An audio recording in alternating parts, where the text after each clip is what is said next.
Hello guys, last వీడియోలో రవ్వ లడ్డు చేసుకున్నామని చెప్పా కదా, దాని కంటిన్యూషన్ వీడియో అనమాట. ఇంకా ఆ రోజు మొత్తం పనంతా కంప్లీట్ అయిపోయేసరికి కొంచెం లేట్ అయింది. ఆ రోజు మా అమ్మ మునక్కాయ పప్పుచారు, దొండకాయ ఫ్రై అండ్ నల్లకారం చేసిందనమాట. ఆ రోజు ఎందుకు నాకు విపరీతమైన ఫుడ్ క్రేవింగ్స్ అయితే వచ్చేసాయి. బేసిక్గా నేను ఒక ఫుడీని బాగా తింటానమాట. సో ఇంట్లో మనం ఏమన్నా కొత్తగా పిండి వంటలు చేసినప్పుడు, ఏమన్నా స్పెషల్ ఐటమ్స్ చేసినప్పుడు 2 రోజులు వాటి చుట్టూనే తిరుగుతూ ఉంటాం కదా. సో మీరు కూడా నాలాగేనా? నాతో పాటు మా చార్లీ కూడా తింటూనే ఉంది. అది చేసినంతసేపు వాటి చుట్టూనే తిరిగిందనమాట, దానికి పెట్టట్లేదని. సో ఆ రోజు ఈవినింగ్ ఎర్లీగానే ఇంకా నేను డిన్నర్ కూడా చేసేసాను. చెప్పాను కదా ఫుడ్ క్రేవింగ్స్ వచ్చేసాయని.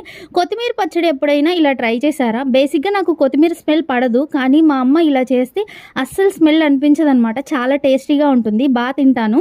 ఆ రోజు ఈవినింగ్ ఇంకా డబ్బాకు పెడుతుంది. ఈ డబ్బాలు అవి మా చెల్లివన్నమాట. సో మిగిలినవి మేము ఉంచుకున్నాము. నేను అంత ఎక్కువ తిన్ను, దానికి పెట్టట్లేదని ఎగబడుతుందని కాళ్ళు పట్టేసుకున్నా. ఇంకా ఆ రోజు ఈవినింగే దానికి పంపించేసామన్నమాట.